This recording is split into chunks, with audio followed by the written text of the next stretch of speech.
Can you hear me? Yep. Can you hear me? All the way in the back? Yeah? Okay, cool. So let's go ahead and get started because I have nothing else to do for 3 minutes.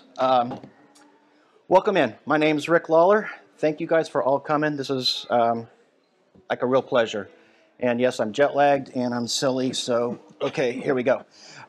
We're going to be working with oil paints today, and I've got this little Hetzer, and if I could figure these all out. So little Hetzer, which basically just has a base color on it right now. Just a nice yellow, light yellow Dunkelgelb. And I've done a little bit of weathering here on this corner, and that's just to show just a little start of this, because after 15 minutes, this is what you can end up with, but we'll keep going from that point, and I'll kind of talk about the process. I only speak English. I want this to be as open and accessible as possible, so ask questions. If they have nothing to do with the oil paints, even better. We can talk about whatever you guys want to talk about, relatively speaking, scale modeling. I'll talk about my family a little bit if you want to. But let's start with this, and we'll go from there. Okay? Are you good? Yeah. Okay. Did you cover the model with clear coat? Okay, good question. So, question from the front. Where are we at with this model in terms of, say, clear coats? So, it was the spray color we have here is AK Real Colors is the base coat that I've lightened a little bit with, I think it was white gray. White gray, just to give it a little bit lighter. No clear coat at all on any of this stuff. I generally do not use clear coats or any sort of varnishes as I start out my process, unless it's a very specific example. If I'm trying to, say, protect maybe a winter whitewash for some particular reason, like Tom and I talked about a little while ago, he used to do on some of his models. But generally not, and the reason being, especially because I do most of my oil or weathering with oil paints, which you'll see here in a second, it's very precise. So you're not covering the entire model with the washes or the filters like it's kind of our traditional way that we've done a lot of modeling throughout the ages. So I don't worry about colors bleeding into other colors or making too much saturation, and I also don't use a lot of oil or thinners. I'll talk about that too. Thinner there as well, so it dries very, very quickly, so it's maintained into small spaces. It doesn't run around.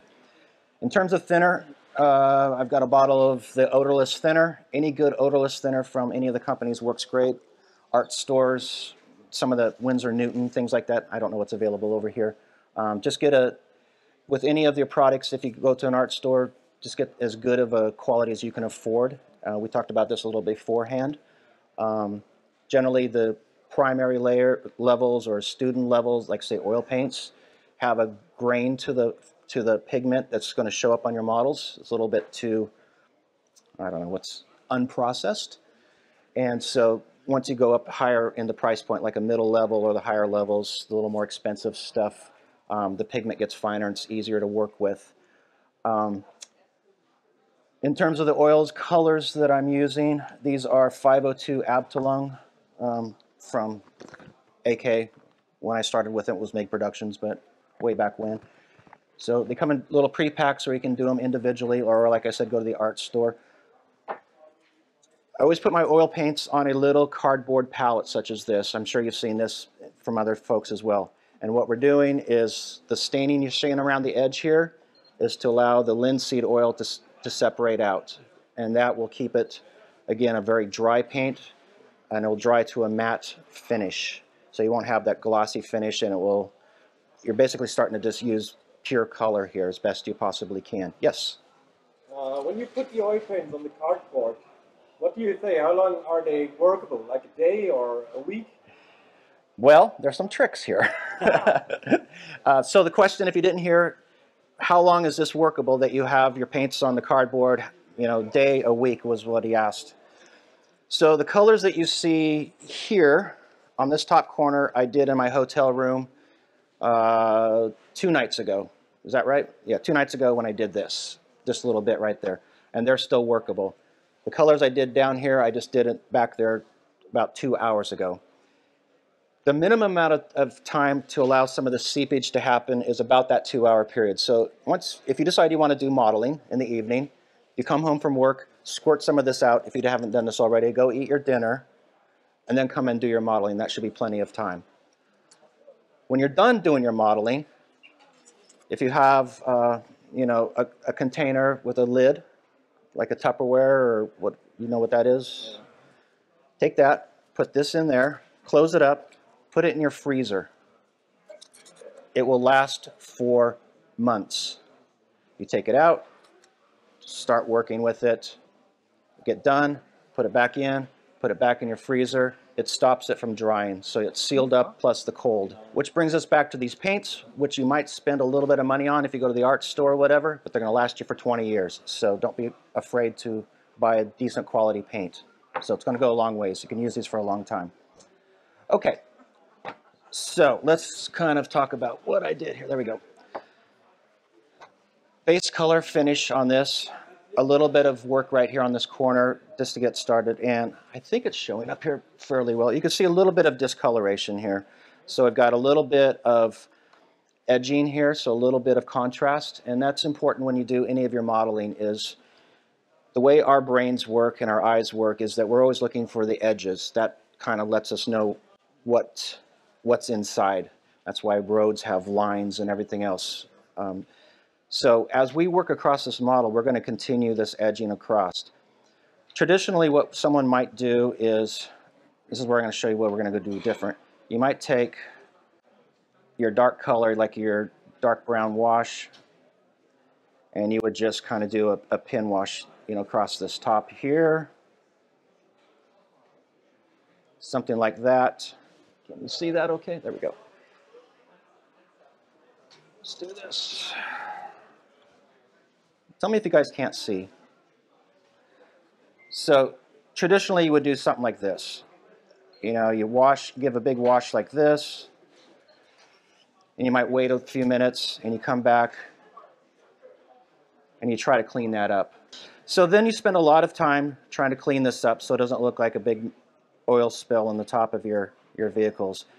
And this is where we talk about the varnish and the not varnish right now, because this is where it starts staining, and we don't want that to happen. So I'm going to try as quickly as I can to get a lot of this off, because we're going to do something different. The other nice thing about working with oils is you have a long working time, so don't get too worried about trying to fix mistakes or do everything very quickly. So there we go. Okay, so let's pretend, let's start back here because I haven't screwed that part up yet. So I have the colors I have on my palette. Let's do this. The colors I have on my palette here is light mud, dust. This is sepia. This is yellow ochre. This is called light sand. It's a stupid name because it's really light yellow. And this is called faded yellow, which is really orange. I didn't name them. That's just the way they are. This is a dark rust, which is this tube right here, and this is called shadow brown, which is close to like a burnt umber. So don't worry about the names, you're looking for the colors. And if you go to an art store to do something different than this, you're looking for the color, not the name. So generally what I will do to start out with, let's talk about brushes. Brushes, my primary weapons of choice are round number 1s and round number 2s for 1/35th scale. Those are primarily the brushes that I like to use. You will also want, and I didn't bring any with me from home, but you want some really crappy brushes that are about ready to go bad, and those are going to be your blending brushes, and any size will work for that because you're going to do a lot of stippling with those kind of brushes. And I stole from Harold back here a nice flat brush to do a little blending with. Any size flat brush will also work as well. So starting, I guess, with my round number 2, and I'm being very precise because when I do this at home, I am not this careful about telling you what's going on. The key, or one of the, I guess the way that I like to start, let's just put it that way. Let's talk about a couple things here. You'll see, this is the odorless thinner in this little cup right there. So that's the thinner. And all I'm doing is getting my brush moist, and then I am getting as much of that off as I possibly can. I'm just basically so you can see all the moisture's off the brush. Everything is incredibly dry at this point in time. So then I'm going to start with this light color, the light dust. And this is going to be kind of just, I'm sorry guys, we're going to try to get this right. There we go. So I'm going to load up the brush here a little bit. No thinner on this at all. And then I'm going to take this brush and I'm going to wipe it off so most of the paint's off it as well. And in order to start this, so we'll kind of start here and we'll work our way back towards where we already went. Take this top edge, and this is a brand new brush, so it's going to be a little difficult to work with. But I'm going to lay a little bit of the light color first. And this is going to lay the foundation that I'll start building on top of. So we'll lay a little bit of the light. Is my hand still in the way? So a little bit of the light color there. And we'll do that for all these different areas. So we can go around some of these little surface details here. And you don't have to be terribly careful at this stage. You'll see that we're just using this to establish kind of, it's almost better to be a little bit random, so a little imperfect at this point in time. I find that works for me because that starts to give a more organic and natural appearance to this. If I was too precise, especially at this early age or early stage, then it becomes harder to work with for me personally. You might find it a different path for yourselves, but I like kind of the challenge of moving things back and forth in terms of it's a little out of control here, it's a little less out of control over there, and making those two start to work together. And of course, we're always talking about working with references, got to make it look right. So that's that brush I was using. I'm going to go ahead and just kind of keep with one brush here for a little while. I don't switch brushes all that often anyway. So clean this off of the paint in the thinner.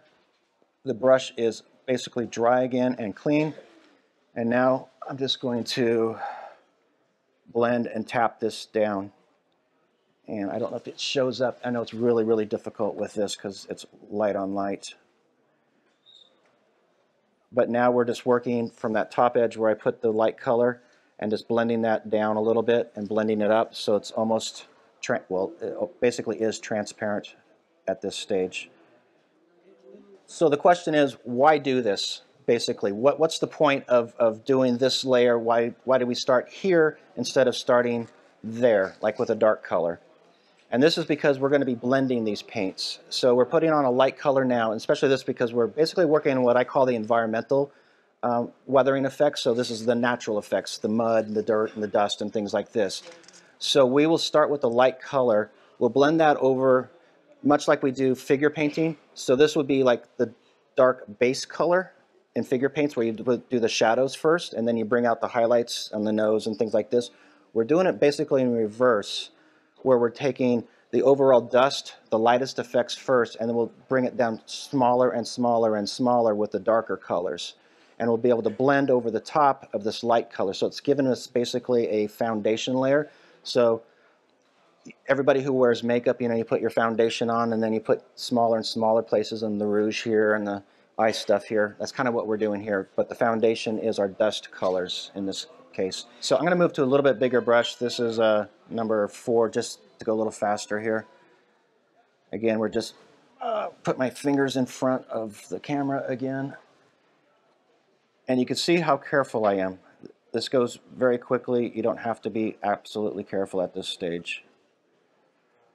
Okay, I know it's difficult to see, but we have foundation that goes from about here to here like this, and goes something like that down here along that edge. Now we can start adding some darker colors and start making these surface features start to pop a little bit. Then we'll start adding some weathering. So this is a sepia color, and we'll just tap into the oils just to get the brush a little bit wet. Bring some of the color out here. It's always nice to put a little twist on it like this. Little twist, keep the point nice and sharp. Wipe it off. And then we'll start, so the edging here, use the side of the brush, so the edge of the brush, and you can kind of start hitting those edges just like that. So instead of using that wash like we did before in order to find those edges, now we're just using the edge of the brush, and we have a nice fine line across there to give that eye, put an edge on the volume of that space. And then of course we can come straight down. This also works a little early to do this, but you could take this, do a little bit tapping in this case. Can you see me? Where are we?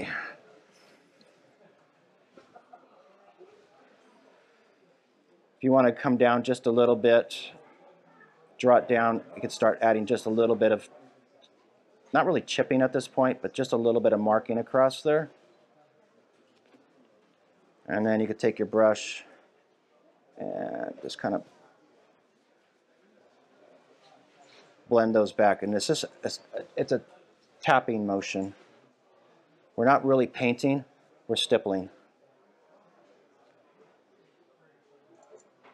And at this point, it's okay if things go away, so we're kind of removing some paint. These probably should sit on the palette a little bit longer. They'd be a little stickier. We can do the same thing down here at the bottom. In this case, let's add, so again with sepia, so let's add just a little bit of yellow to it, so the ochre color. This is when it starts to get fun. So we start blending our colors together a little bit.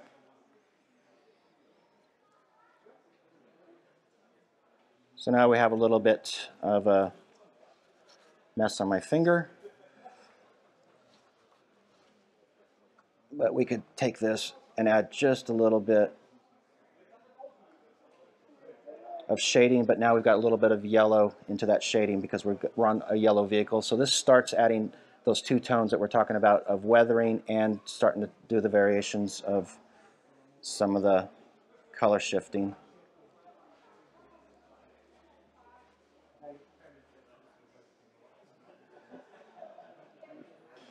So again, apply the color, blend it back.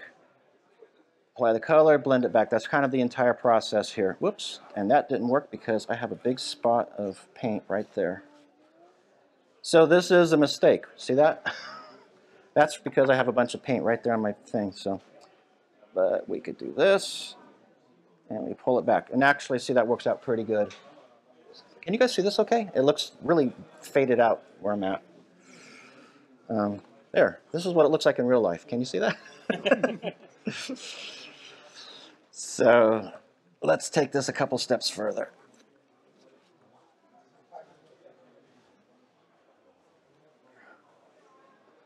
So around some of these surface details that my fingers are in the way again, let's add some paint down here. Let's move this as quickly as possible, because I want you guys to understand that this is not a slow process. So let's do this. Let's pretend like I'm at home, I'm modeling, this is a real project, and this is the way I would do it.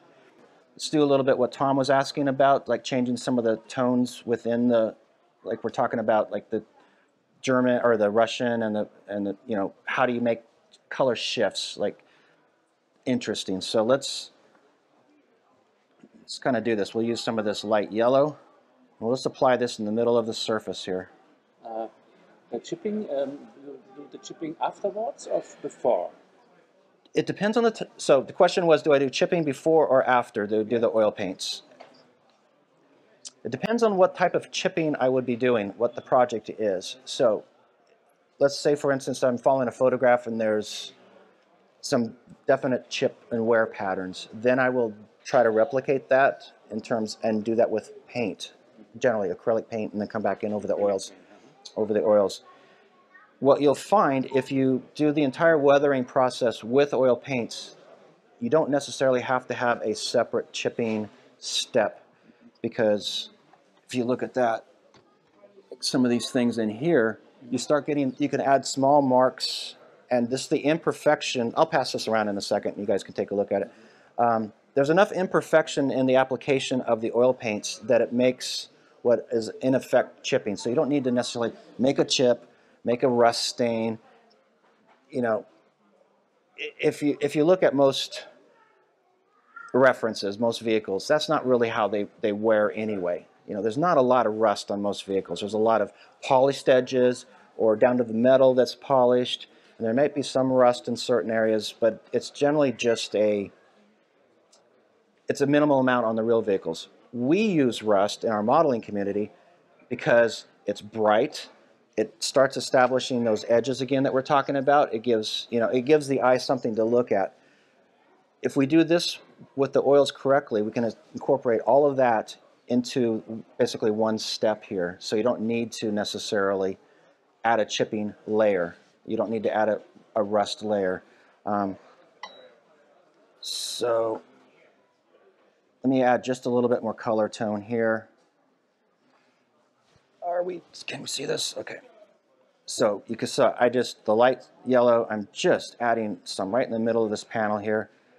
And this is establishing a little bit of a color shift, and it's also establishing a little bit of that base that we, instead of using the light sand like we did earlier, kind of around the edges, now we're using the light yellow to kind of establish that base. But it's also now enriching or making the lighter color of the base color a little bit more saturated, it's a little more yellow in appearance. So do that. We could take a little bit of this other orange here.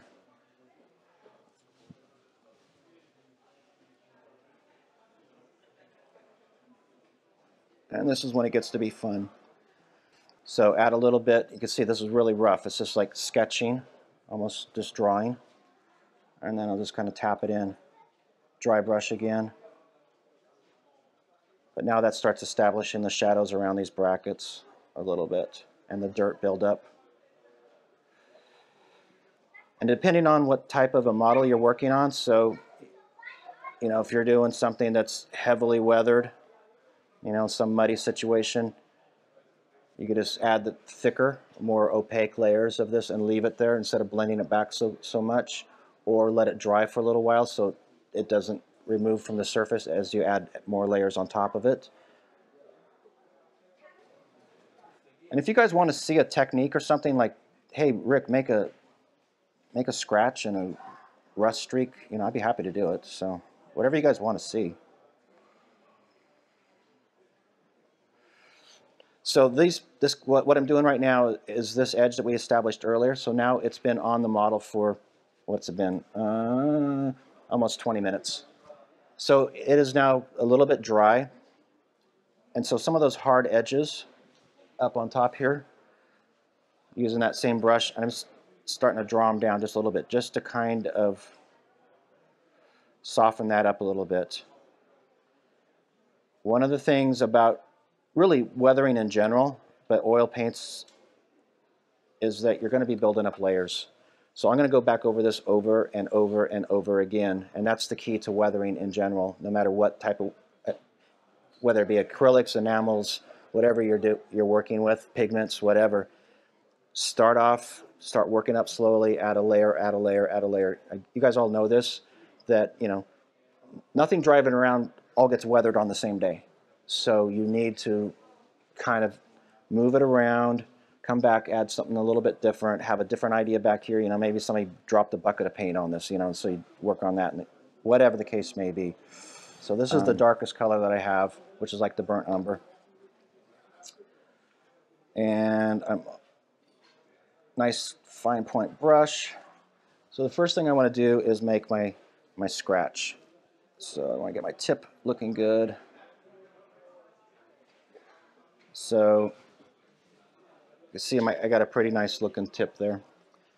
So brace my hand, and this guy just came across, and see, the paint's so dry it's not even leaving. That's fine. Add just a tad of thinner. We'll do this again. So we'll do it in a little bit different place. Start there. Now we're getting somewhere. I know you guys can't even see this, but there's actually a mark there. But I can go back over it now. There we go. Yep, I make that noise when I do this. You gotta see me at home. I'm Painting like Bob Ross, joy of painting. yeah, exactly. It's got little happy trees here and fun bunnies over there and fluffy clouds up there. Yeah. Oh, when you make. Well, yeah, Very good. and to be honest with you, this not more than more than once I've had Bob Ross on my, computer sitting there playing in the background while I'm doing this kind of stuff because he's just like Mr. Mellow and it's like we're just gonna do this. We're just gonna paint over here for a while. I'm like, yeah, that's exactly what I need to do right now. Just chill. So do that. Because we want the thinner can do some of the work for you now. This is kind of like more of a wash-ish. So just kind of tap that same horizontal line. See that?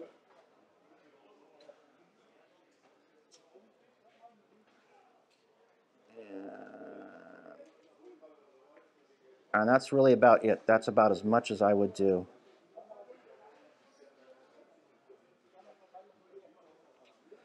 So we would let that dry for a little bit, and we'll see what it looks like. If you, just for the hell of it, oh, did I say that out loud? Just for the heck of it? You guys didn't understand that, did you? No one cares here. Yeah, okay, so let's do like one of these. This is a major one here. Oh, look at this, it got dark. It's God's over my shoulder again. So, and this is totally an unnatural place where this thing would get hit by anything anyway, on the side behind. Yeah, on the back side when it's canting in, so it doesn't look natural in that regard either. Okay. So what do we got? When you try to replicate dirt, do you also work with oils? Do you have mixed oils with sand, fine sand also? A mix. To beef up the dirt? Okay. Question is, do I use oils in combination with, he suggested sand or anything to kind of change the texture of the oils? Let's do what we're, okay, pigments. Pigments can be your friends as well. And let's say we want to make, I don't know, we'll just do it someplace. There's not a natural place to do it on this. But we're going to make a really greasy, kind of built up, gunky dirt, or grease in this case, but we could do it with dirt. Actually, we could do it with dirt. Let's do it that way. I'm going to just pour a little bit of pigment here on the corner, just so I have it. So I've got a little bit of pigment. Where is it? There. Put a little, I know, between the two of us, you want to dance? So a little bit of pigment. This happens to be rubble dust. The color doesn't matter. It's a medium brown color. That's all we're worried about. So the idea here is to bulk up the use of the oils. And let's do it on the running gear here. So let's take this wheel right here. This wheel is super dirty. Let's pretend like it got super muddy. So I'm just using one of my bigger brushes right now. And let's take this light mud color because I think it will show up. So we'll get this started. And we're just going to dab this on.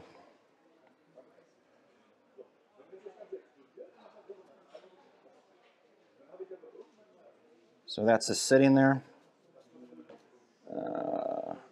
This is when you need one of those brushes that is destroyed.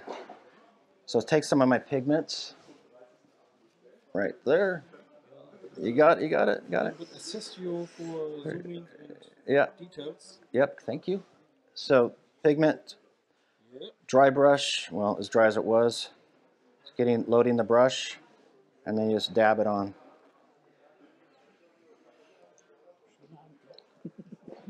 It's not very hard. Clean off the brush a little bit, and now you can start tidying it up.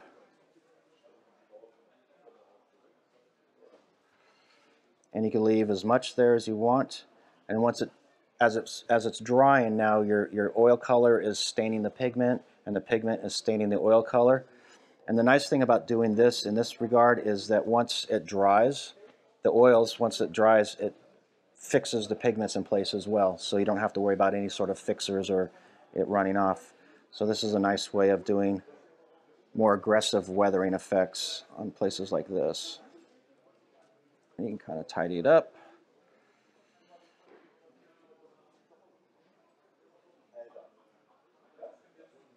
And then let's, and then what I would do probably is discontinue this. In this case, I would go ahead and start accentuating some of these details. So this is the shadow brown, the darker color. And this will be actually more like a pin wash, because I just want to bring out some of these details. Can you see this? Just kind of bring this around it, and just kind of drop. Whoops. Can't do it from this angle. So we'll just kind of come around. Could use a little bit of, this is kind of a cool color, engine grease. It will dry a little bit transparent and a little bit glossy. So if there's one specialty paint from this line that I would recommend, that I don't know you can find this at the art store, the engine grease is one that's, if you like doing this kind of stuff. If you look at this, you can see how moist it is. It just runs out, so this is going to be really moist here, but it keeps a lot of moisture in it no matter what. So, and these Hetzers tended to have leaks around their hubs, so we'll just kind of bring that in there.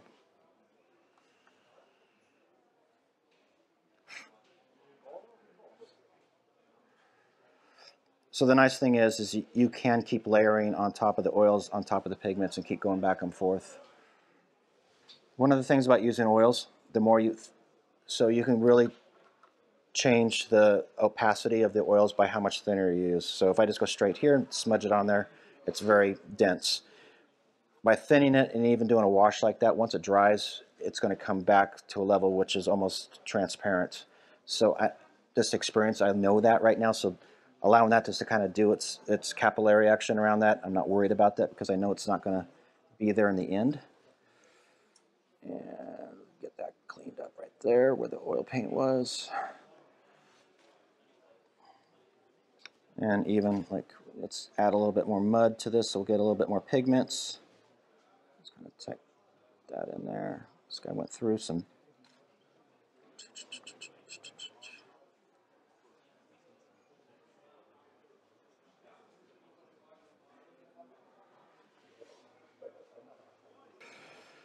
Let this dry, and then we would figure out what it looks like when it's dry. So in this case, you know, an hour from now, half an hour. But we can let this dry while we do some of the weathering around the hatches on the top part. You want to do the hatches around the top part? Okay, Tom wants to do the. Some worn in dirt and Okay, we can do some worn in dirt around the top part. If you guys want to keep. we have time to dry. Okay. One of you guys is going to go out there and get me a beer is what you're going to do. Okay, so in this case, let's do the commander's hatch up here. So rather than start with one of the light colors, I'm just going to go ahead and jump into, because we just don't have the time, but using the ochre. So we're going to kind of stain this out a little bit. Can you see this? Okay, there we go. So I'm just going to go kind of around, and we're just going to do a light tap. I'm not doing the hatch itself. I'm doing the exterior. I'm doing the exterior of, so on the top of the hull, so around it. So I'm kind of outlining it. So, and these are just small taps. Can you guys see? Yeah. And just feather that out a little bit. And this is the, so this would be in essence what we did with that first layer of dust before. I'm just doing it with a different color right now. Kind of jumped ahead a little bit.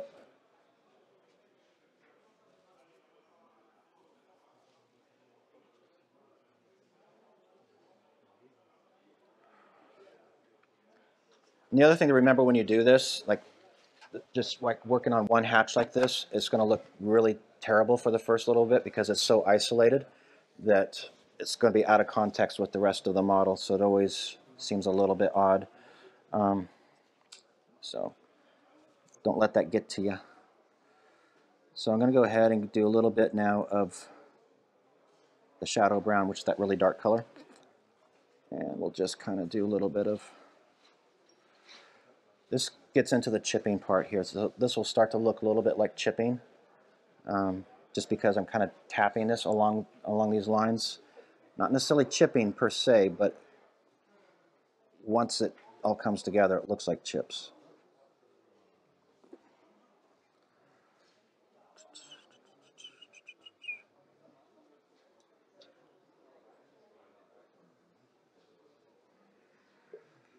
So the first level...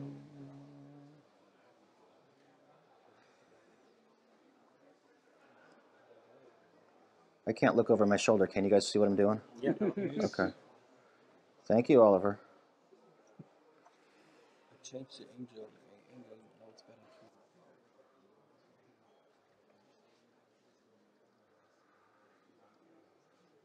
So I've basically stippled that dark color right along the hatch lines and some around some of the details.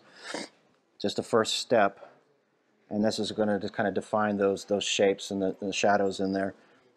And now I've got the clean brush, dry brush, and I'm just going to basically stipple that back. Really not adding any texture here, just adding a little bit of shadowing and shading.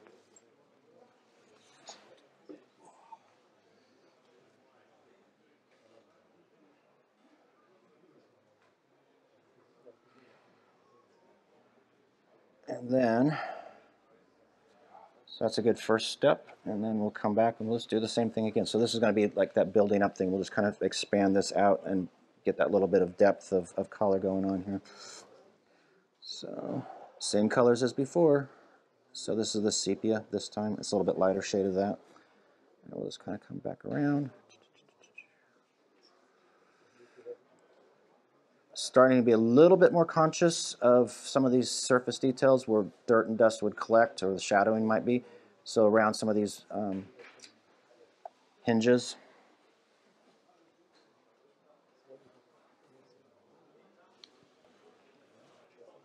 You guys are so quiet.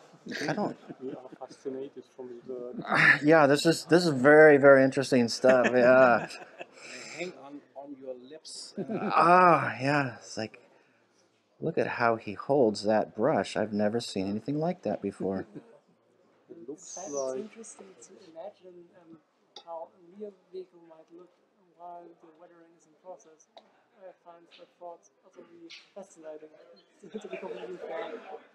It's also quite astonishing to see how it blends now together. And the first it was like, Yeah. it's gonna look good, but now... Now it starts to, Yeah. like I said, it just kind of takes some time and it starts pulling together. So you know, the first steps, like I said, you don't need to be heavy-handed and you don't need to be precise, because those inaccuracies start to show through underneath just very subtly. And then you add the next layer and you blend it back, and some of that little mistakes.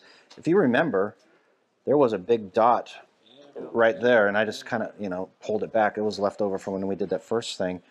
Like I said, we got a lot of time to work on these.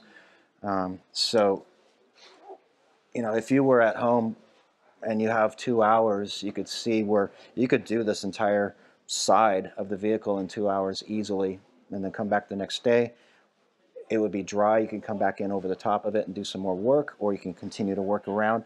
And that's generally what I will do. Is I will start here like I did, and then I'd work my way around to here to whatever point it might be, and then the next day I'll just continue to work. And so I kind of bring the model up to what I would consider maybe 80% complete, and then I start looking for the places to add the fun things to it, like, okay, the rust streak here or there, or, you know, if I have put battle damage on, if I've bent a fender, then I really start working with those special effects and things like that, and to bring up that last 10%.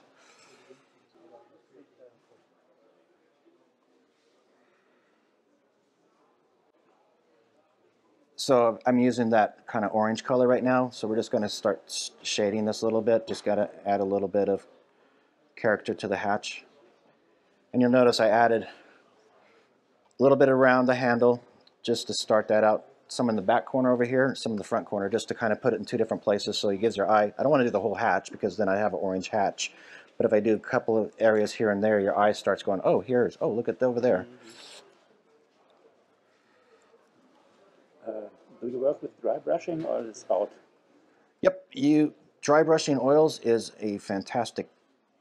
So that edging we're doing right there, let's do it over here. We could do it with a dry brush. Actually, I would do it first probably with something not so dark. So let's, it's the ochre color. The Bob Ross sounds. Same way as we always do dry brushing, nearly dry brush with the oil paints on it. And get it right. So, yeah, it's still too wet. There we go.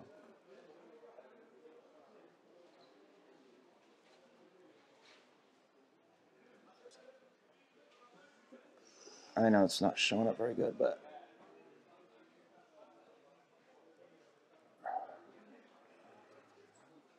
there we go. So you can see these nice soft effects that you can get with this. But yeah, dry brushing is not dead. It is still a very valid. And in this case, we've got already got our edge kind of established there. And if you wanted to get tricky, you could just take a brush on some of these areas. If you want to do some rain marks or something like that, you could just start drawing these down just slightly. You get that first level of weathering going.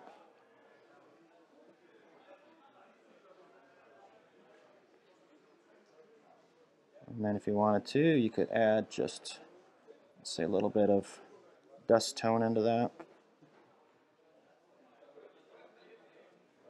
Draw those down.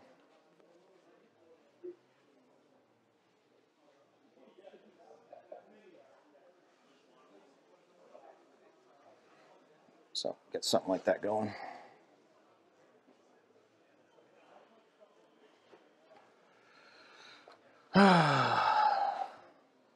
Anything else you guys want to see? If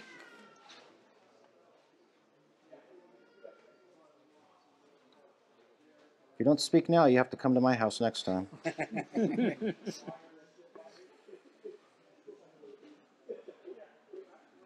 I think we're good for now. Is that cool with you guys? Thanks a lot. How No. did you done the exhaust pipe? Oh, yeah. We were going to use our engine grease thing. It's basically the same idea that we did over here. So what I would do, the exhaust pipe is the wrong place to do this, but let's pretend like for whatever reason these guys are going to work on this hatch here. They opened it up and then they dropped their oil can and it went down, spilled all over the backside here. And that guy is now court-martialed and he is an infantryman on the Russian front. So first thing we do is, this is the engine grease, I'm just going to establish this stain. So it's on the edge of that hatch. Pretend like the hatch was open. And then start drawing these down just slightly.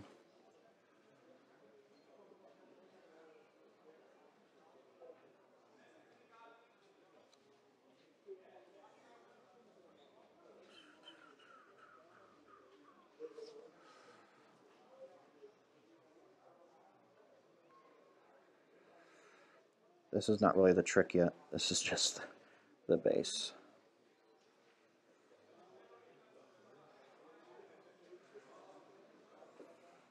So then what I might do is add just a little bit of this ochre color because it works really well. Looks like a nice stained color.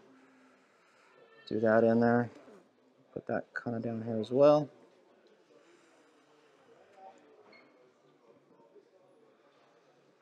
Okay. So then we want that to be nice and grimy. First we want to do this, is clean this up. I want a sharp edge there because that hatch was open. There we go. So then we take a little bit of that pigment on this brush and we just tap it in. Just up here a little bit. I'll let that soak up for just a second.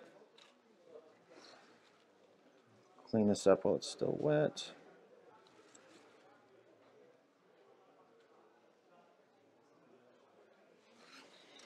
And then, because now we've basically dried up all that oil with the pigment, it's just like soaking it up and soaking it up. Come back in a little bit with this engine grease again over the top of it. And really, just in selected areas, you don't have to do the whole thing, but just kind of get some stains here and there.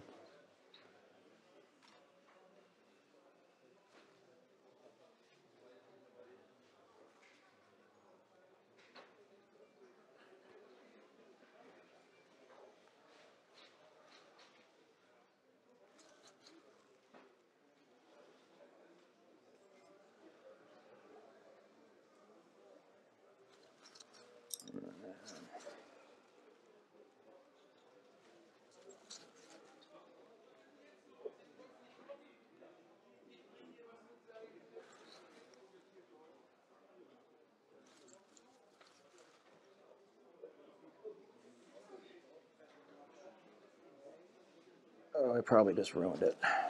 Oh well.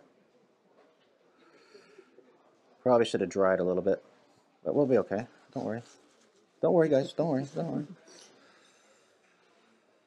We'll just call that the base, okay?